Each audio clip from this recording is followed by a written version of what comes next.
Bienvenidos a Océano de Datos, el podcast líder en tecnología donde exploramos las tendencias que están revolucionando el mundo. Episodio 23. El camino en la seguridad ofensiva.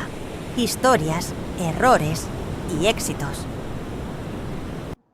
Son todos bienvenidos a un nuevo episodio de Océano de Datos. Hemos visto en el último episodio sobre ciberinteligencia, pero el día de hoy vamos a ver un tema un poco más centrado en la ciberseguridad. Y para ello he traído a un conocido aquí de Perú, que, bueno, por razones personales, ahí se tiene su anonimato, pero es el Goblin Slayer. Goblin, ahí te puedes presentar ante el público. Obviamente no podemos revelar tu identidad, pero al menos unos cuantos rasgos que te gustaría comentarle al público. ¿Qué tal? Mucho gusto, Jan. Bueno, sí, como acabas de decir, yo soy Goblin Slayer. Muchos me conocen por algunas exposiciones, por la característica que tienen mis expos, ¿no? Esas animaciones que siempre les pongo, las cuales hacen a veces que duden si realmente son PPTs o no. Muchos de ellos a veces me escriben por interno pidiéndome las PPTs. Me dicen, ¿realmente es una PPT? ¿Me las puedes compartir? Y sí, siempre se las comparto sin problema alguno. Es que somos honestos, yo también he visto tus PPTs y son de otro mundo y cuando nos dices que lo haces en poco tiempo, la verdad, nos deja sorprendido. Siempre es interesante escuchar a una persona que puede compartir de forma entretenida y puede llegar al público, eh, y más si es un tema complejo como es ciberseguridad, que no siempre es fácil igual llegar al público y poder captar su atención. Me acuerdo que cuando recién me estaba metiendo en el tema de las comunidades, la gente no le gustaba mucho escuchar de ciberseguridad porque pensaban que era mucha teoría, muchas cosas que al final aburrían, pero a veces también ahí está el deber de un speaker o también de otras personas, el cómo compartimos esta información para que más personas puedan atreverse a meterse en este mundo. Y mira, justo hablando de adentrarnos al mundo de la ciberseguridad, te quería consultar cómo y por qué te adentraste en el mundo de la ciberseguridad y especialmente en el área de seguridad ofensiva, porque tú literal, hasta donde escuchan tus charlas que has dado, siempre dices que partiste desde cero, pero ¿qué fue cuál fue el motivo por el cual te metiste de lleno en la ciberseguridad? Uy, literal, como tú dices, Jan, comencé desde cero. Eh, wow, es una historia muy, no tan antigua porque no tengo mucho tiempo en la ciberseguridad. Sin embargo, es bien llamativa, ¿no? Yo he conocido en algunas convenciones a las que he ido, algunas conferencias, gente que ha comenzado siendo, por ejemplo, magos, gente que ha comenzado siendo bartender, gente que ha tenido alguna otra profesión, así que ya no me siento tan lejos, ¿no? De contar esta historia. Pero el inicio comienza, pucha, hace varios años, cuando yo era cocinero. Muchos dirán de repente, wow, cocinero, no, ¿qué tiene que ver con ciberseguridad? Y realmente no mucho, ¿no? Pero sí hay mucha disciplina, al menos en la cocina, que es lo que me ayudó. Hay mucha persistencia también. Si no te gusta la cocina, no duras en ese mundo. Hay mucho que aprender, mucho que practicar. Hay muchas cosas que realmente me ayudaron de repente a ganarlas, ciertas cualidades que gané dentro de la cocina que me ayudaron a perseverar dentro de la ciberseguridad. Realmente no es muy grande la historia. Perdí mi trabajo en tiempos anteriores a pandemia, no exactamente en pandemia, 1 o 2 años antes de eso. ¿Por qué? Porque laboralmente a veces cuando, a ver, no sé, no me van a dejar mentir los practicantes, cuando eres un poco bueno, comienzan a aprovecharse de tus habilidades. Entonces comienzan a dejarte más trabajo que los demás, comienzan a ponerte más actividades que los demás, más responsabilidades que los demás, porque hacen las cosas bien, ¿no? Y alguna cualidad que tenemos las personas que hacemos las cosas bien, como seguramente ustedes se van a sentir identificados, es que pocas veces sabemos decir que no.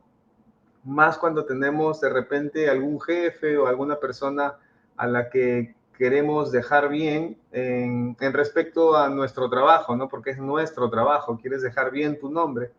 Entonces, bueno, sin mencionar nombres dentro de la cocina, comenzaron a dejarme más trabajo que lo usual, más trabajo que los demás, hasta que ya se convirtió en casi el doble de trabajo que mis compañeros. Y no era practicante, o sea, era una persona que trabajaba tal cual como los demás. Y ya sí se empezaba a sentir pesado porque ya terminaba un poco más tarde y sin embargo no me pagaban horas extras. Y cuando yo quise quejarme de esto, o quise decir, miren, estoy haciendo el doble de trabajo que otra persona, ¿por qué no se me está pagando un poco más? Me dijeron que si yo me estaba demorando era porque de repente yo era lento, no porque se me esté dando más trabajo que los demás. Entonces eso no me gustó y pedí mi renuncia. Pedí mi renuncia. Algunos de los jefes que tuve me dijeron, no, pero ¿por qué te vas? ¿No? Que tú eres bueno, pero ya era muy tarde. O sea, ya si tienes una persona que te hostiga de alguna u otra manera, quedarte en el trabajo por más que haya muchas cosas buenas, va a llevarte en algún momento a tener algún altercado y yo preferí evitar eso, ¿no? Por más que muchas personas me digan, no, sí, mira, te vamos a cambiar de área o algo por el estilo, yo sabía que en algún momento me iba a cruzar con esta persona que tenía mucho más peso sobre mí, porque era mucho más antigua, tenía muchos más privilegios, ¿no? Tenía un puesto más elevado, con más, digamos, bueno, era mi jefe, entonces en cualquier momento de repente me metía en problemas y él iba a decir, no, eso fue la culpa de esta persona. Y preferí evitar eso, entonces me salí, renuncié y me di una semana como le dicen cuando terminas el colegio, año sabático, yo me di una semana sabática, ¿no? Traté de descansar, de pensar qué estaba haciendo, dónde estaba, dónde quería ir. Y en una de esas que estaba tomando un colectivo para ir a la casa de un amigo, de muy temprano, me cruzo con una persona que me pregunta la hora. Y antes, bueno, cuando era más joven que hoy, me gustaba llevar un reloj que no tenía absolutamente nada dentro, solamente era como que la mancuerna, ¿no? Y no tenía absolutamente nada dentro, ni siquiera tenía el vidrio. Entonces, esta persona me pregunta y se da cuenta que mi reloj no tenía absolutamente nada. Entonces, como que reacciona a su pregunta, esperando que no se la responda, porque me preguntó la hora. Me dijo, joven, ¿me podría dar la hora? Vio mi reloj y en menos de, bueno, me hizo la pregunta, yo no quería quedar mal, de reojo vi el reloj del taxista y le respondí la hora. Y él, con un poco de humor, me dice, así que son las 6:30. Qué curioso. Pero, ¿qué? ¿Tu reloj es especial o algo así? Sí, sí, mister, es un reloj para inteligentes, le dije, para no quedar mal, ¿no? O sea, no con la razón de ofenderlo. Y esta persona se ríe y le pregunta la hora al taxista, que le da la misma hora que yo había visto, ¿no? Entonces se queda sorprendido y ya no supo qué responderme ante eso. Y le caí bien por esa simple broma que me salió en el momento. Y me dijo, joven, ¿tú en qué trabajas? Me dice, muchacho, me has caído muy bien. Era de esos tipos muy buen mozos, ¿no? Muy buena a la antigua, que te hablan con bastante respeto, ¿no? Entonces le dije, no, la verdad me estoy dando una semana sabática, hace poco renuncié a mi trabajo, ¿no? Le conté un poco de mi historia y esta persona me dijo, no, ¿y no quisieras trabajar? Yo tengo una especie de, ¿cómo le llaman ahora? Este señor brindaba un servicio de especie de coffee breaks dentro de otra empresa, ¿no? Entonces me dijo, yo estoy buscando una persona que tenga claro el tema de los coffee breaks, ¿no? Que me pueda decir más o menos que no se repitan las mismas cosas, qué es lo que necesitamos, qué podríamos hacer, ¿no? No solamente creo que sea café y pancitos con tal cosa y tal cosa, sino quiero que sea un poco más innovador. Entonces le conté mi experiencia en la cocina, qué se podía hacer, qué se podía reutilizar, qué se podía guardar, cómo se podía aprovechar el tiempo de vida de las cosas y le pareció interesante. Me contrató y a la semana que estuve allí ya comencé a hacer algunos amigos y para mi suerte esta empresa daba cursos de informática.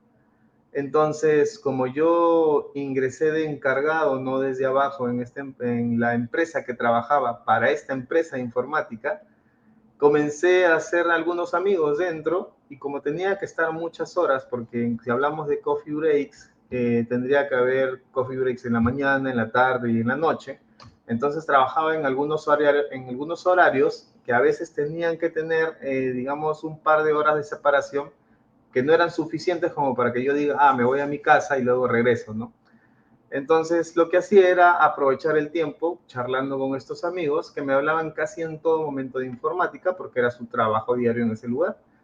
Y me entró la curiosidad. En algún momento, ya como en alguna historia que he puesto por ahí, le he comentado, obviamente que por más que sean tus amigos, este intercambio de información no es gratis, ¿no? Y tenía que por ahí soltar un par de bocaditos extras, ¿no? Para que ellos me digan, mira, esto es así, esto es así. Y me permitían inclusive tener acceso a algunas computadoras en las que podía practicar lo que iba escuchando, la información que tenía, lo que leía en algunos PDFs, en las 3 o 4 horas que tenía libres. Prácticamente comencé a autoeducarme en ese lugar y en algún momento se me ofreció la oportunidad, por algo que pasó allí, que lo cuento también en mis redes, que querían solucionar un problema con un USB. Hace mucho tiempo, no sé si ustedes estuvieron todavía estudiando o utilizaron un USB en esos entonces, que habían algunos autoejecutables dentro de la USB que te codificaban toda la información y hacían que todos los archivos que tuvieran un título distinto y guardaban el archivo original y solamente te mostraban un título que era como un virus. Y cada vez que le dabas clic, infectaba más archivos y esto pasaba de computadora en computadora, de USB en USB. Entonces, como me pasó un día tratando de jugar Pokémon, porque lo descargué también del Ares, como alguno de ustedes lo hizo en algún momento, me tocó leer bastante foros en Terra, foros en algunos espacios de internet para poder solucionar esto. Una, porque no era mi computadora. Dos, porque tenía que devolverla tal cual estaba. Y tres, porque si no hubiera perdido por segunda vez un trabajo por una tontería. Entonces me amanecí, me acuerdo esa vez, encontré la solución y para cuando se me ofrece la oportunidad, que realmente no creían que podría solucionar este problema, porque había algo importante en ese USB para una presentación de la empresa, lo solucioné y esto generó más confianza en la empresa de informática para la que trabajaba, en la empresa de cocina en la que yo trabajaba, y decidieron darme una oportunidad en un puesto de practicante. Iba a ganar mucho menos de lo que estaba ganando en ese momento como jefe del área de comida, en esta área que trabajaba ahí como Coffee Breaks, pero se me estaba dando la oportunidad de iniciar algo nuevo. Entonces, lo pensé bien y no la desaproveché. Ingresé al mundo de la ciberseguridad de esa manera, de una manera poco ortodoxa quizás, y mientras fui aprendiendo cosas, prácticamente desde un inicio, desde cero, ¿no? Cosas como protocolos, cosas como las ISOs, cosas prácticamente de un mundo azul, como me autoeducaba, buscaba referentes y en estos referentes encontré un grupo que se llamaba Crack Latinos, que le encontré en Telegram. Entonces dentro de este grupo conocí muchas personas, como por ejemplo a Puro Mafo, que me comenzaron, por ejemplo, a Ricardo Narvaja, que ahora es muy, muy conocido. Los conocí en esos inicios, cuando Crack Latinos ya tenía más o menos de 10 a 15 años de funcionamiento. Y estas personas me recibieron muy bien, ¿no? Me recibieron de brazos abiertos, como cualquier persona que entra a un grupo nuevo de ciberseguridad en línea. Y cualquier pregunta que yo hiciese, por más tonta que podría parecer, ellos me la respondían o me daban un link para poder leer o me daban un PDF o me daban un RAR con información, pero siempre había una respuesta de alguien de ese grupo, de esa comunidad. Entonces ahí recién conocí lo que eran las comunidades y también conocí lo que era un equipo rojo, porque habían varios que trabajaban en seguridad ofensiva. Y fue cuando comencé a prácticamente tratar de orientarme, a autoeducarme en seguridad ofensiva. Y como no había, obviamente, plataformas como TreeHackMe, de repente muy conocidas en ese momento, o HackTheBox, comencé con CTFs. En el 2020, si no me equivoco, comencé con mi primer CTF que se llamaba Aurora, que también estaba parte de la gente de Crack Latinos. Comencé a autoeducarme también en plataformas como Atenea. una plataforma española donde dejaban bastantes retos y donde en su principio estaba puro Mafo en el top 1, hasta que hubo una pequeña historia ahí donde lo banearon por una pequeña tontería, ¿no? Y la cosa es que comencé a conocer a esta gente y a autoeducarme gracias a algunos ETFs, a las personas de las comunidades. Y justo por esta deuda que siento con las comunidades, por haberme autoeducado a mí, es que ahora gratuitamente yo participo en cualquier comunidad que necesite de repente escuchar alguna charla de mi parte o que necesite horas para alguna exposición, algún taller, algo que yo pueda brindarles dentro del tiempo que tengo libre. Un poquito extensa, pero esa es la respuesta a la pregunta que me hiciste. A los que llegaron hasta esta parte, ya contó todo el lore de la historia. Ahora viene la parte más interesante, que es un poco más sobre su historia ya en el mundo de la ciberseguridad. Así que sigan escuchando porque esta historia se está poniendo buena. Y es que en verdad, desde mi perspectiva, conozco varias personas que entran a la ciberseguridad que no necesariamente tienen que estudiar una carrera profesional. Incluso acá en Perú en realidad ni siquiera existe, bueno, ya creo que va a existir, sí, bueno, ya existe, ya en la Universidad Nacional de Ingeniería existe la carrera de Ingeniería de Ciberseguridad, pero antes no había. Y incluso esto, creo que muchos personas ya eruditas en esta área siempre dicen que las personas que los más eh, expertos se podría llamar en esta área son personas que han aprendido de forma empírica o que han estado buscando las cosas por su propia cuenta, no han buscado como clases de por sí, porque no habían tampoco. Pero es muy interesante todo lo que podemos hallar en realidad en ciberseguridad.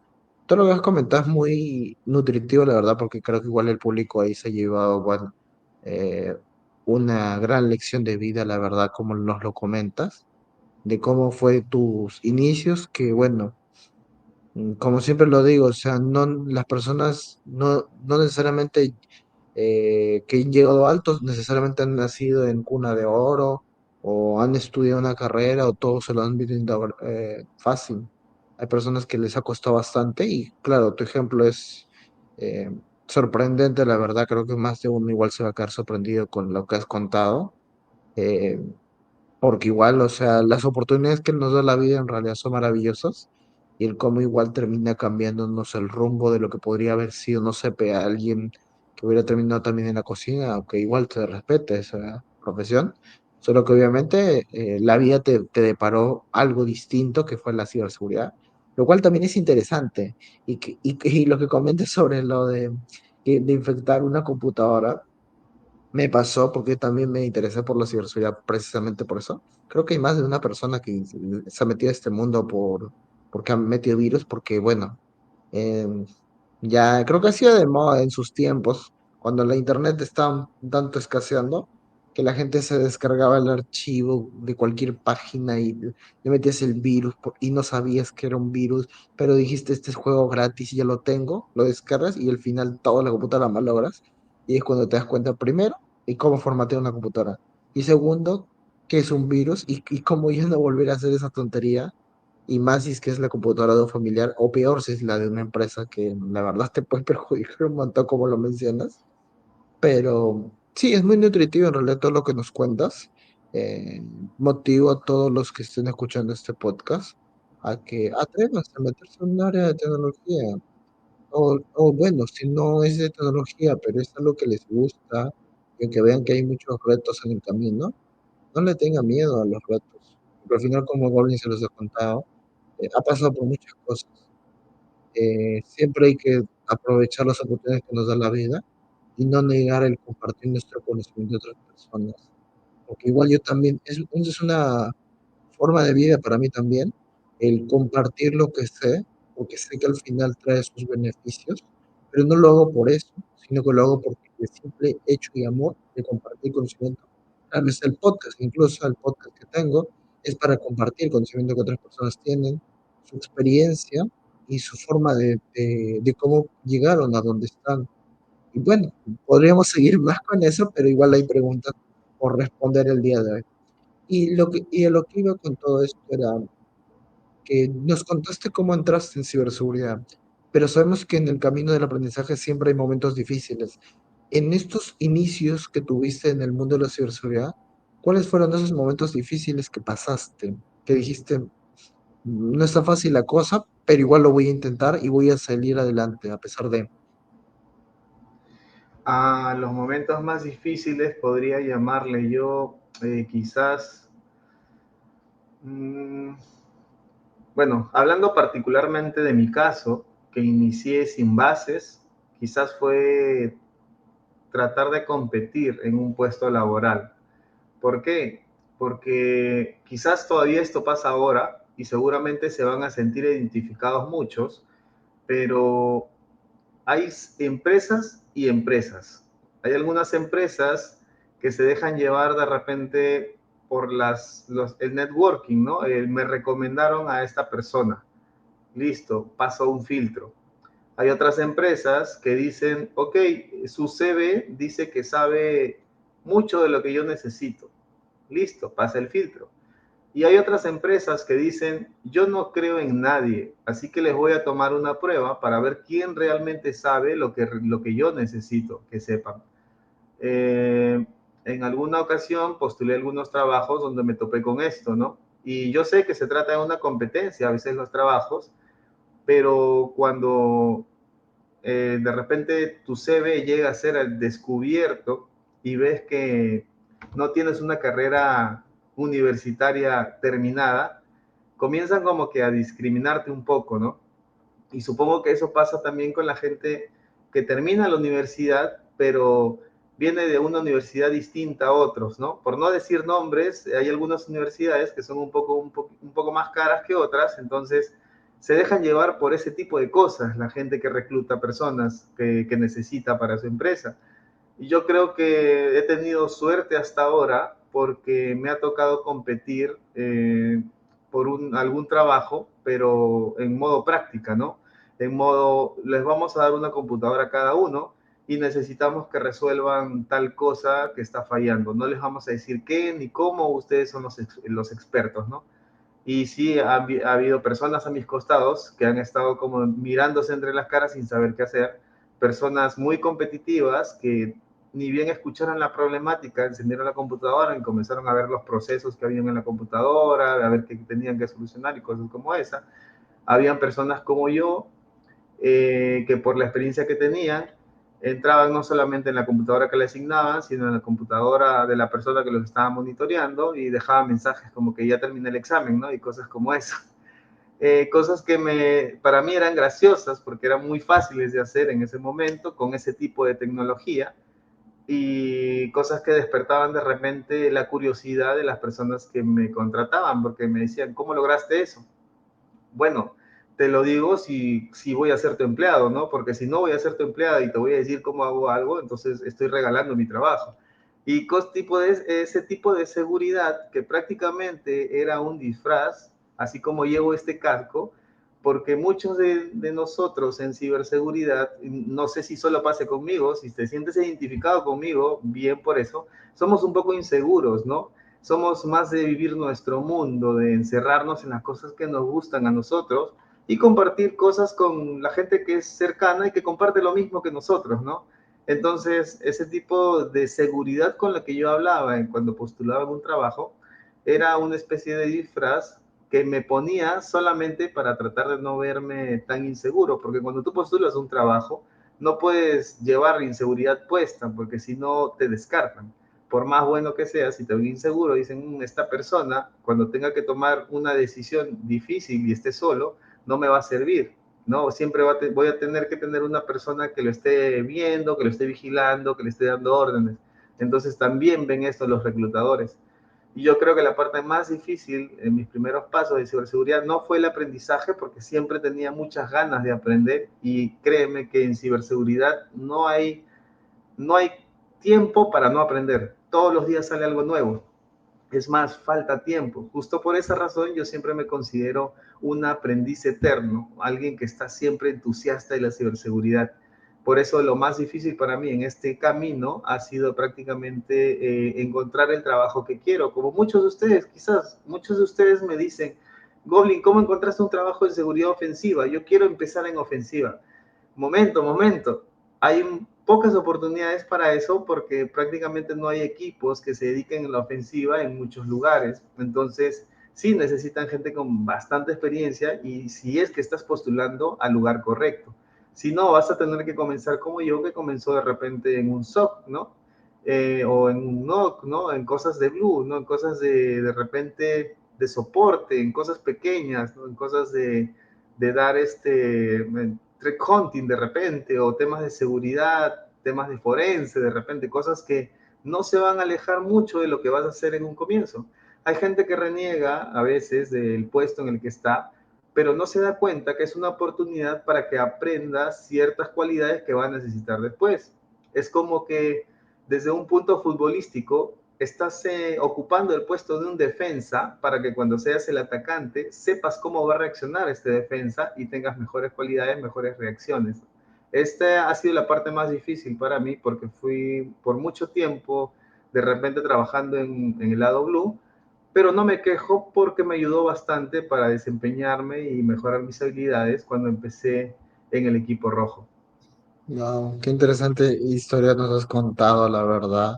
Eh, y bueno, en realidad no tengo muchas palabras para decirte, o sea, conozco y sé que igual el ámbito no es laboral a veces es complicado por el hecho de que no a todos se nos dan las mismas oportunidades.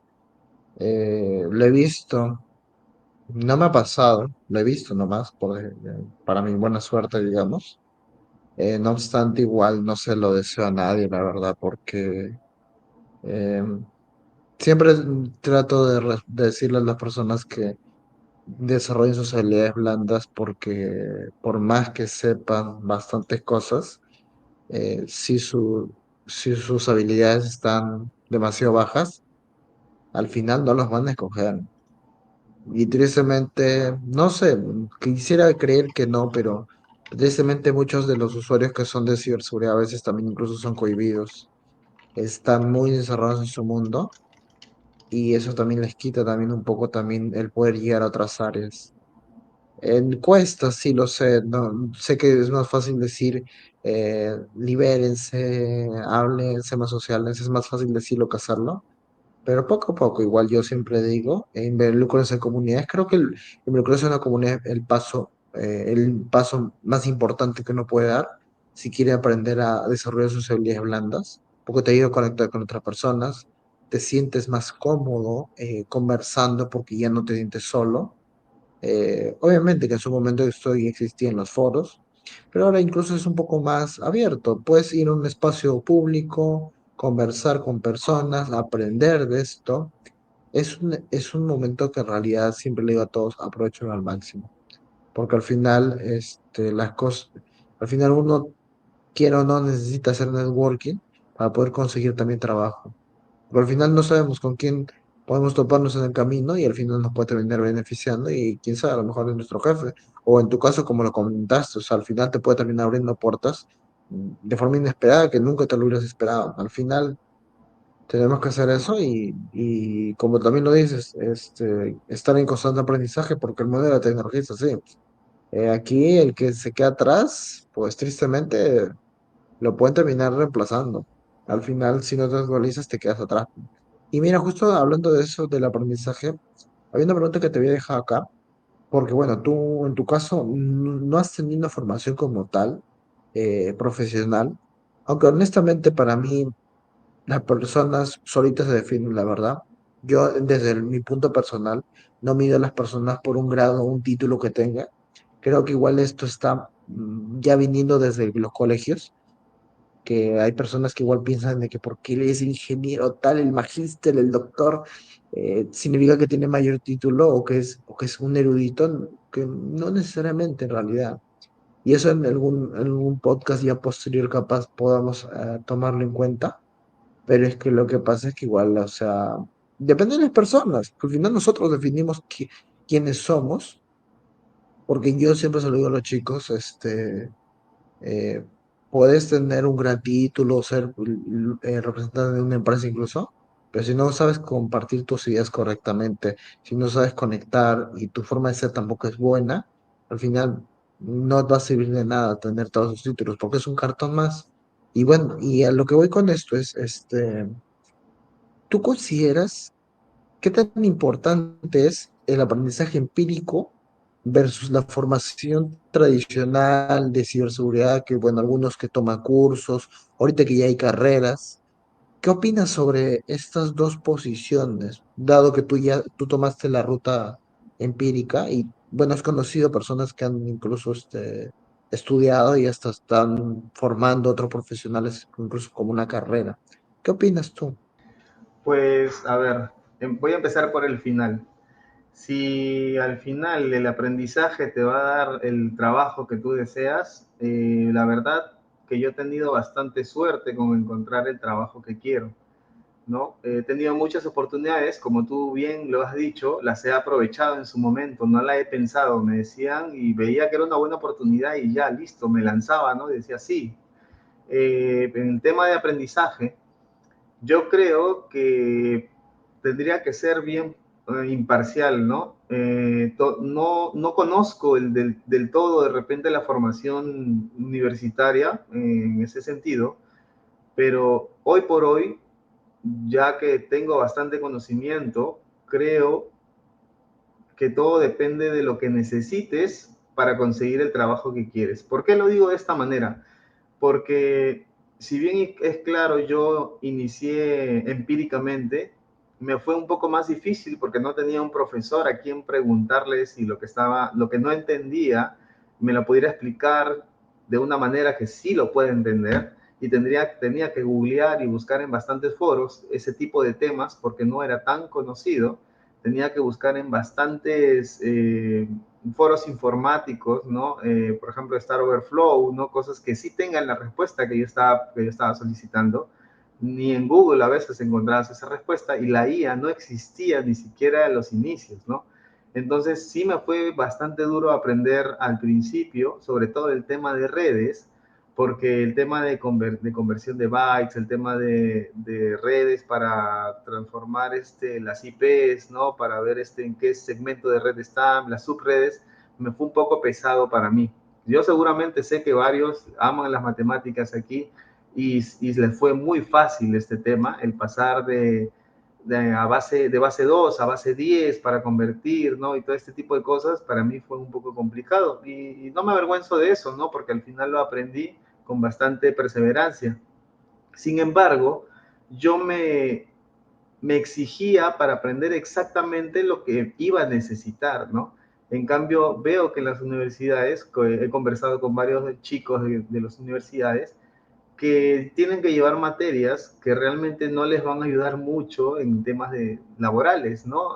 Varios cursos que los tienen que llevar solamente porque son parte, digamos, del el syllabus que tienen que llevar para poder llamarse ingenieros, ¿no?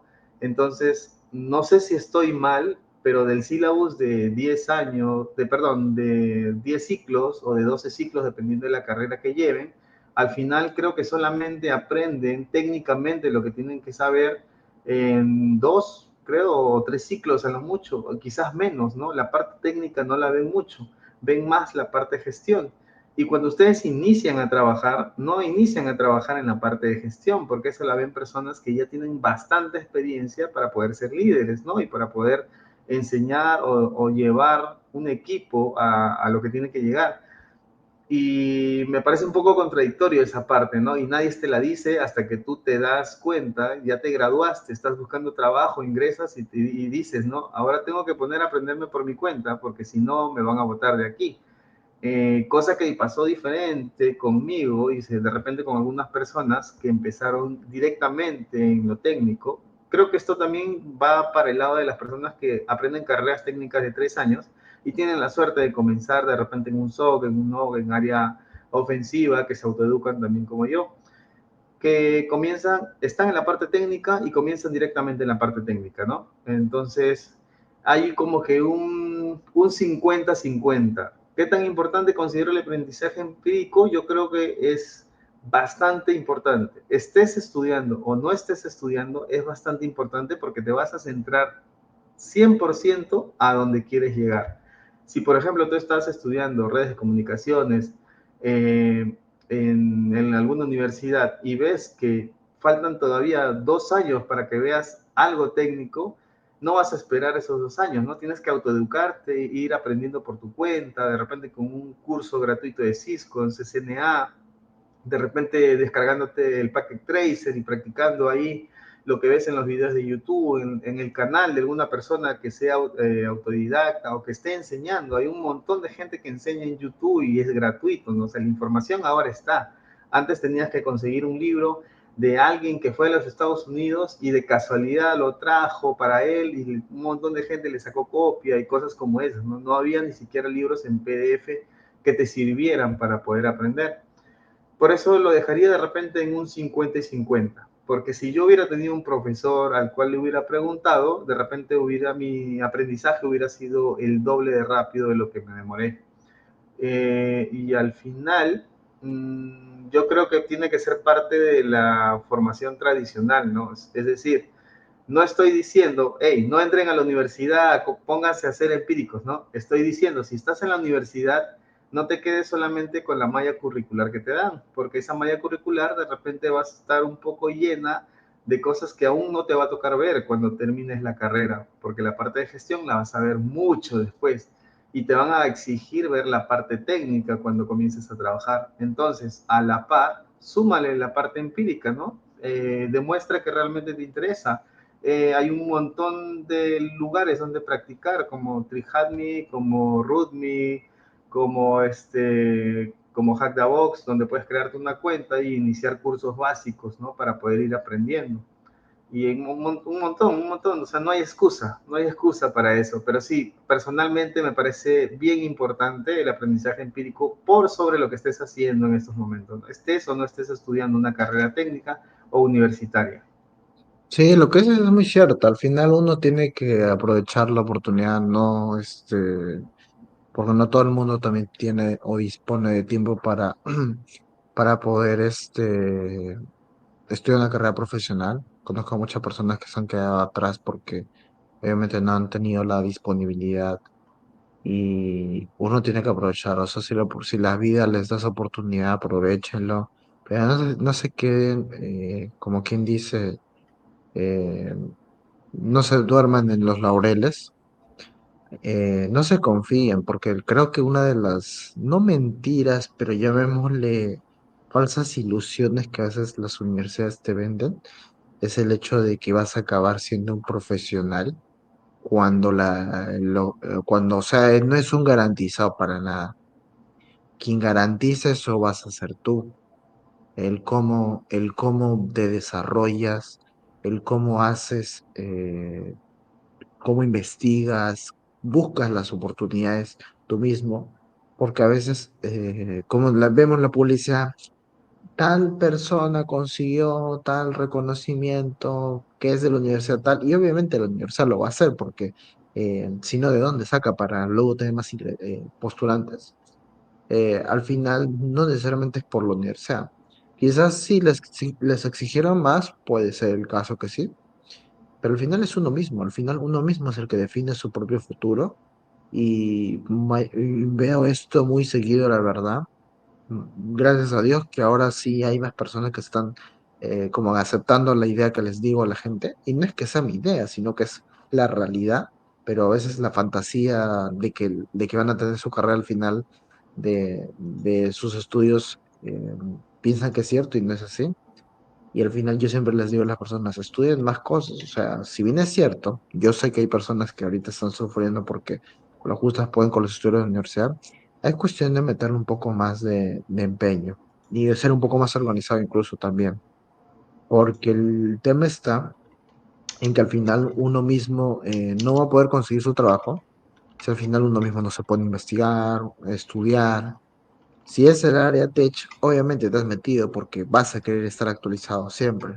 Porque esa es la maldición, bendición, digámosle, de esta área, que nosotros siempre tenemos que estar actualizados. Y más en otras áreas específicas del mundo tech que ya la gente ya conoce, ya que es la inteligencia artificial, la ciberseguridad y muchos otros más, que es un campo que totalmente está cambiando a cada rato. No podemos estar descuidándonos y como lo dices, o sea, tenemos que, o sea, no hay un 50-50. Creo que igual esto lo hablé en el episodio sobre oportunidades laborales, en el que mencionamos sobre si una persona que no tiene estudios universitarios puede conseguir trabajo. Sí se puede, pero quienes tienen la oportunidad, aprovechenlo. Porque hay personas que, por ejemplo, no solo el Goblin, también, por ejemplo, Savitar, que es muy conocido en ciberseguridad. Él también, por ejemplo, estudió ingeniería de software, electrónica, creo, una de las dos, y lo dejó. Lo dejó porque al final veía que en su carrera no le están enseñando lo suficiente y tenía, bueno, también ciertos motivos, y se puso a estudiar sí o sí a full en ciberseguridad. Y es que así es, o sea, la chispa se tiene que mantener en el entorno en que tú estés. No debe pararse y debe seguir adelante, pase lo que pase. Pero obviamente igual pueden haber ciertos conflictos en el camino, y eso igual también lo mencionaste. Y es por eso que también uno también, si tiene la oportunidad, si tus padres te pagan la universidad o si pudiste ingresar a la Universidad Nacional, aprovéchalo. No lo dejes pasar. Son oportunidades que la vida te está dando y créeme que al final, aunque otros no lo sepan aprovechar, tú tienes que aprovecharlo. Al final, hay que aprovechar todo al máximo y no dejarlo de lado. Y bueno, ya metiéndonos más de lleno en el tema del hacking, eh, porque bueno, es un área que tú manejas bastante, que es el tema del hacking ético. Siempre ha habido esta línea delgada que yo también incluso hasta me pongo a cuestionar sobre cómo es el manejo de la responsabilidad al encontrar vulnerabilidades sensibles y incluso cómo terminamos enseñando también el tema de ciberseguridad. Por el hecho que incluso aquí en el Perú sucede mucho de que las personas eh, que detectan alguna vulnerabilidad. Llegó a pasar un caso acá en Perú de que dijeron, esa persona nos hackeó. Y nuevamente, o sea, es una línea muy delgada porque las personas asumen de que una persona por encontrar una vulnerabilidad eh, podría ser considerado incluso un hacker, que para cuestiones también del podcast hay que aclarar que un hacker no es una persona mala, es un término que se ha usado por mucho tiempo de forma errónea. Un hacker es una persona experta en un área tecnológica, pero que por desgracia se le usa para el término en realidad, que su sinónimo en realidad de verdad, la verdadera palabra que debería usarse es cibercriminal o ciberatacante, o bueno, sinónimos por ahí pueden encontrar. Pero el hecho es que a veces se asume cuando una persona está muy ligada al hacking ético, eh, siempre hay estos temas de la responsabilidad que manejan al encontrar todo este tipo de vulnerabilidades. Eh, ¿Qué consideras tú? O sea, ¿cómo ves esta línea delgada en este mundo del hacking ético? Wow, realmente como tú dices, es una delgada línea roja la que hay que estar muy atentos para no cruzarla, ¿no? Eso se maneja con bastante responsabilidad y mira, esto lo voy a partir en dos. Parte desde uno hasta con quién se mete, ¿no? Voy a explicar lo que estoy diciendo. La ética, para empezar, viene de casa. O sea, no es que de la nada se te dio por cambiar tu ética y wow, ahora eres poco ético. No, eso viene desde casa, ¿no? Entonces, si tú no eres ético desde un principio, vas a terminar optando por hacer otras cosas, ¿no? Una cosa es ser curioso y otra cosa es ser poco ético. Cuando tú eres curioso, haces cosas como las que me dices, haces pruebas, encuentras cosas y las reportas. Cuando no eres ético, y obviamente, como tú dices, la gente le dice a estos patas hackers, mal dicho, porque realmente vendrían a ser ciberdelincuentes, porque están haciendo cosas delictivas, eh, se van por ese lado, perdón, casi se me va la idea. Se van por ese lado, ¿no? Entonces, todo empieza desde casa, como dije al principio. Si eres poco ético, en algún momento te vas a torcer en este camino de la ciberseguridad. Y yo creo que inclusive para la gente que es ética, por el tema de ser curioso, a veces como a muchos les ha pasado, han encontrado una vulnerabilidad, la reportan a la organización y esta organización termina diciendo, tú eres el culpable, si pasa algo, te voy a echar la responsabilidad a ti. por lo que a veces ya no sabes si ayudar o no, ¿no? A veces encuentras cosas y las dejas para ti solo porque dices, wow, logré aprender algo hoy, este dominio es vulnerable a tales cosas, pero no se les voy a decir porque si se los advierto van a decir que yo fui el culpable de algo que ya pasó o que podría pasar. O otros toman el camino de ser anónimos, de reportarlos anónimamente, ¿no? Que aún así, por el hecho de ser anónimos, a pesar de que no hicieron nada malicioso, no se metieron con las tres, ¿cómo le llaman? Las tres, bueno, el triángulo de de la seguridad de la información, ¿no? La disponibilidad, la integridad y la... Ay, se me fue la tercera. A ver, por ahí el chicos de repente me ayudan a recordar. Es disponibilidad, integridad y la última era... Sí, a mí también se me fue, pero ya lo vamos a recordar. Entonces, ¿no? Muchas de estas cosas, de estas vulnerabilidades que se aprovechan, a veces se meten con la disponibilidad de las páginas web, por ejemplo, ya no están disponibles, entonces la gente no puede entrar a su información. Ah, por ahí, mira, mi amigo Heinzen Hack me pasó la voz, es confiabilidad, ¿no? Entonces ahí ya cerramos la brecha, ¿no? Del SIT, la disponibilidad, la integridad y la confiabilidad, ¿no? Entonces, estas tres son prácticamente, son las bases de la seguridad de la información. Y cuando alguien se mete con una vulnerabilidad y no la reporta, o la reporta o abusa de ella, se mete con algo de esto.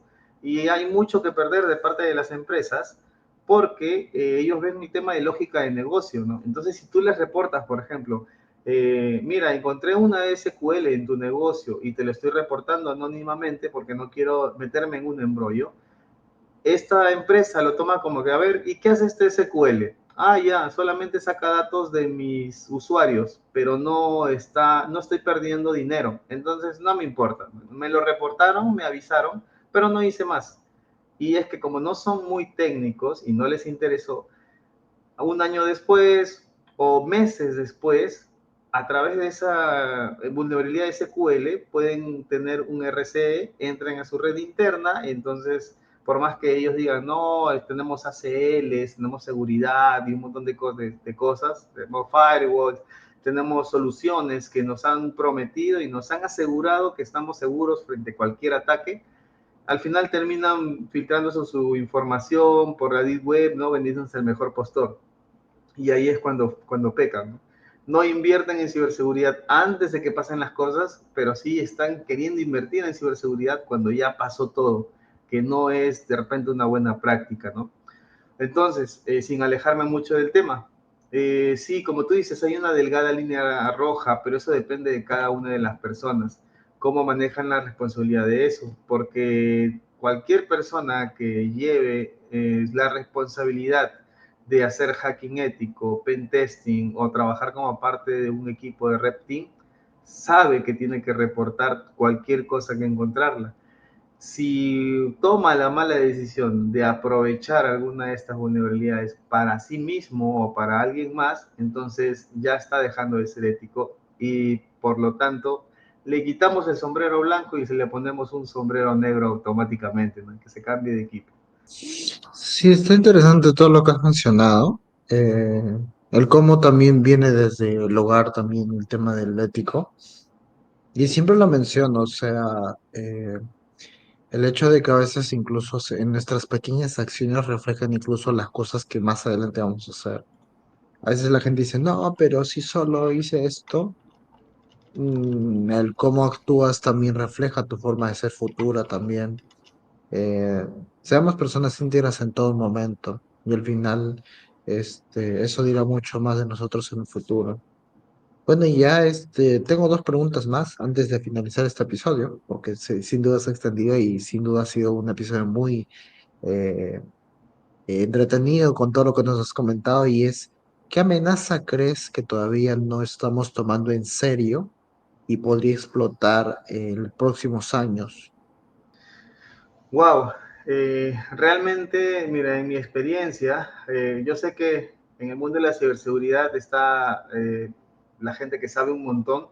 Esto, por ejemplo, no lo he hablado en ningún otro podcast o con ninguna otra persona, pero yo en algún momento he sido alumno de Walter Cuestas, he sido alumno de Omar Palomino. Ellos ni lo saben, obviamente, porque siempre guardo mi identidad, pero he aprendido mucho de ellos. Entonces, su experiencia, sumada a la experiencia que yo estoy ganando y sumada a la experiencia de varias personas con las que converso, me han hecho ver que muchas personas creen que con la resiliencia tienen suficiente, ¿no?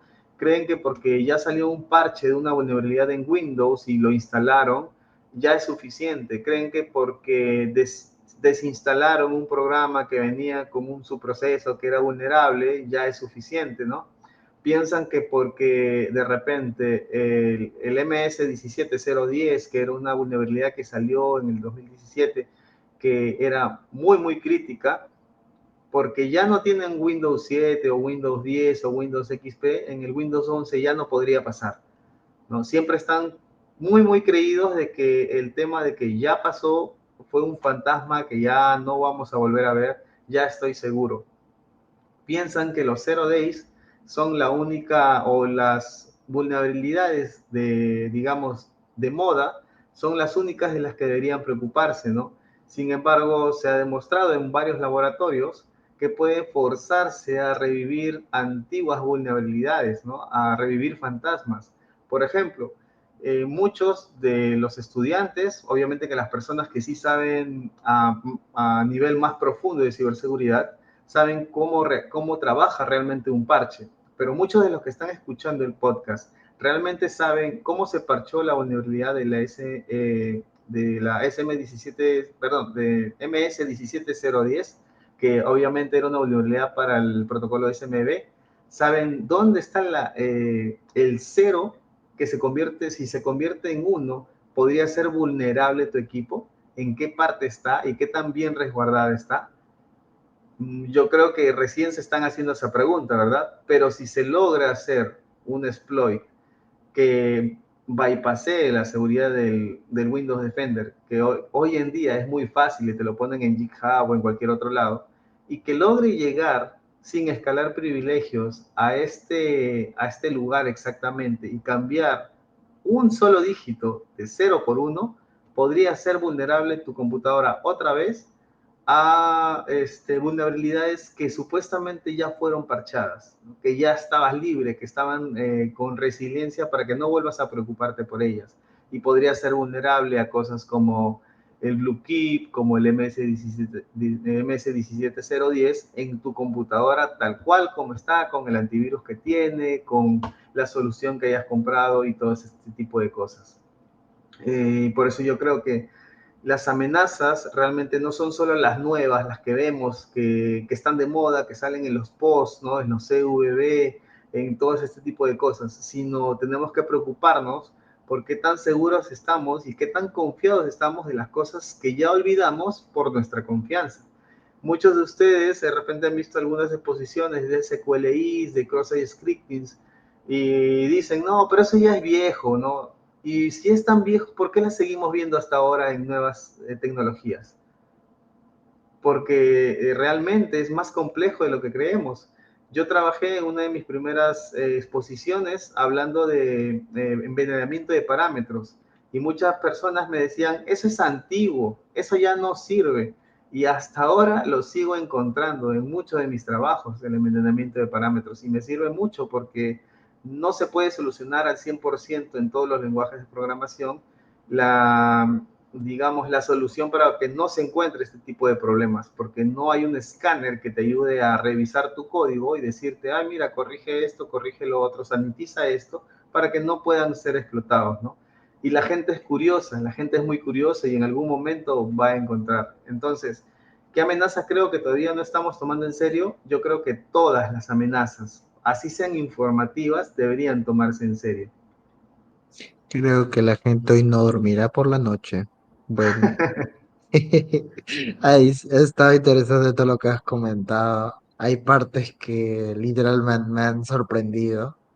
No me lo esperaba, pero bueno, así es la ciberseguridad. Hay cosas que es un área muy enorme. Que aquellos que crean que ciberseguridad es simplemente exploits y solo ello, o simplemente pentesting, Señores, es un mundo enorme, igual que la programación, es enorme y esto tiene para rato, tiene para muchas cosas y es un área muy entretenida incluso. Aprovechen de ahí que hay muchas actividades que que pueden asistir. Y bueno, ya llegando al último punto de este podcast, ¿qué consejo le darías a alguien que va a empezar desde cero? Porque bueno, también siempre este público también que se conecta a escuchar el podcast, también son personas que quieren interesarse también en este fascinante mundo de la ciberseguridad. Así que coméntanos, ¿qué les recomiendas a ellos en base a tu experiencia?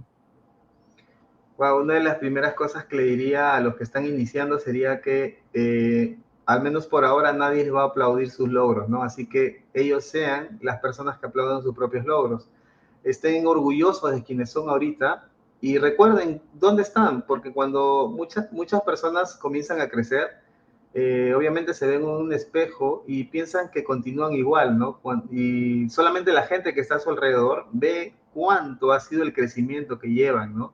Y creo que esto es parte más de ser más seguros, ¿no? Que tengan seguridad sobre ellos, que no dejen de practicar, que si quieren crecer de verdad, practiquen todos los días, absolutamente todos los días, porque todos los días hay algo nuevo que aprender. Sean innovadores, usen su curiosidad, pregúntense siempre el cómo pasó esto, cómo solucionan esto. Hay mucha gente que, y me incluyo, al principio solamente quería, hay que romper esto, hay que explotar esto, hay que hacer esto, hay que probar esta vulnerabilidad nueva, hay que explotar esta vulnerabilidad, hay que hacer este test con esto. Pero muy pocos se preguntan, ¿y cómo se soluciona? ¿Cuál es la solución que le debo dar? Porque realmente no nos preocupamos mucho del tema del fixing, ¿no? Sin embargo, eso te ayuda bastante porque te ayuda a ver la perspectiva desde otro modo y tienes que autoeducarte también, porque en un principio, por ejemplo, yo no sabía programar. Ahora sí sé más o menos un poco de programación, pero eso me ayudó para poder hacer las soluciones, el fixing de las vulnerabilidades que yo encontraba. Y eso me ayudó a sumar, a poder ver desde otro punto de vista la búsqueda de vulnerabilidades dentro de los lenguajes de programación que usaban muchas tecnologías que aún no conocía. Y me hizo más fácil el trabajo, ¿no? Allá prácticamente me dio la facilidad de aumentar mi experiencia. Pero esto es prácticamente resumiendo en estudia todos los días, aliméntate bien, eh, no dejes de tomar agua, eh, lee bastante, tienes que leer bastante, no te dejes llevar por todo lo que dice ChatGPT, porque ChatGPT no es experto. Y sí, te va a resumir las cosas, pero te va a dejar de decir realmente las cosas que son muy interesantes, ¿no? Las que te aburren en este momento, que tú dices, no, que voy a leer un libro de 700 hojas, no, en su vida. Pero ese libro de 700 hojas es el que nos ha ayudado a la gente que ya tiene tiempo en el trabajo a poder llegar a conclusiones que de repente ChatGPT no va a llegar porque él no ha pasado la experiencia, él solamente se basa en lo que lee, en lo que está escrito. Sin embargo, tú como persona pensante puedes ver cosas más allá por tu experiencia en práctica, cosa que no ha tenido ChatGPT. Entonces, lee bastante, gana tus propias experiencias, nunca te dejes llevar de repente por algún comentario negativo que te hagan, sea quien sea un amigo, sea un jefe, sea una persona cercana, lejana, lo que sea. Trata de seguir por tu cuenta y lucha para que realmente en algún momento estas cosas te resbalen, ¿no? Y tú sepas cuánto vales. Nunca te rindas, sería lo último que podría decir. Y gracias por haberme invitado, Jan. Espero que en algún momento volvamos a conversar. Sí, muchas gracias, Goblin, la verdad. Tus consejos ahí se lo lleva al público. Ha sido muy entretenido toda la conversación que hemos tenido y la experiencia que nos has comentado, la verdad, el día de hoy. Nos llevamos muchas experiencias, conocimientos importantes, por ahí alguna o que otra paranoia, creo que alguno, pero bueno, es parte de. Así que, nuevamente, muchas gracias, Goblin, y ya quizás en algún momento volveremos a hacer otro podcast ya para hablar de otros temas. Y ya, pues nos estamos viendo. Nos vemos, chicos. Nos Chao. vemos, chicos. Los espero en la ECO. Nos vemos. Chao.